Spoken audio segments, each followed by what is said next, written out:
nothing to do with his brand. How much money do YouTubers really make? It's an important question because according to a recent study, becoming a YouTuber is now considered one of the most desirable jobs in the world. And yet, some articles will tell you almost nobody is even making a living on YouTube. But then on the other side, some people talk about normal people becoming millionaires from their videos. So what is the truth? How rich can you get from YouTube? In this video, we are answering how YouTube and revenue works, how much money you can make with YouTube, and all the other ways some YouTubers profit from their channel, including some monetization tricks you may wanna use yourself. For example, I will be explaining how a video with less than 1000 views made more over $500 and yet a video with 10,000 views made considerably less.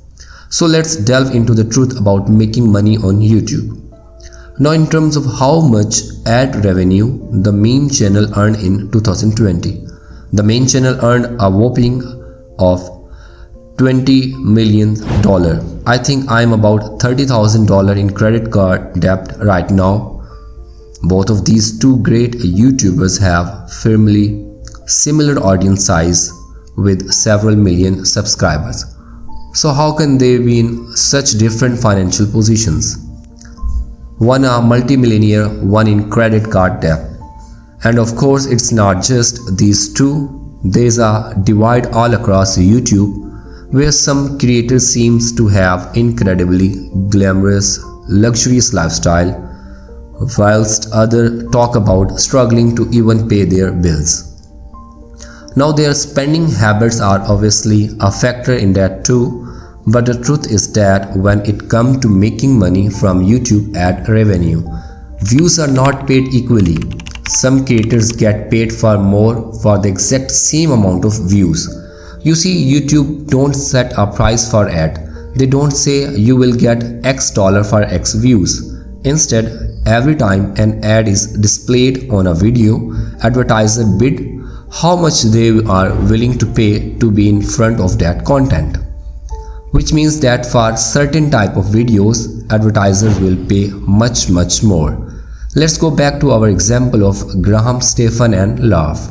The reason Graham ad revenue is considerably higher is because he talk about finance and investing. Topics which advertisers are willing to pay much more to be in front of. That's typically because if you are selling something finance related, you often have higher profit margins, and you also know that everyone watching a finance video is very likely to be interested in what you are selling. Whereas Laugh's channel was pranks and now vlogs. To advertisers, those are not the type of videos that advertisers want to pay a lot to be in front of. They don't fully know who's gonna be watching those type of videos, and they don't really relate very well to particular products or services. So when it comes to YouTube and revenue, the riches are in the niches. Certain types of videos are simply much more valuable to advertisers, and so they will earn far more. And if you have your own channel, when you go into Creator Studio, you will see which of your video advertisers are paying most for by looking at the CPM. This metric tells you how much advertisers pay for every 1000 monetized views of that video. So hypothetically, a comedy sketch may have a $2 CPM. A video about insurance could have a $40 CPM, which means that for every 1000 views, the insurance video is getting 20 times more money. After a million monetized views on both, one would have about $2,000, the other would have $40,000.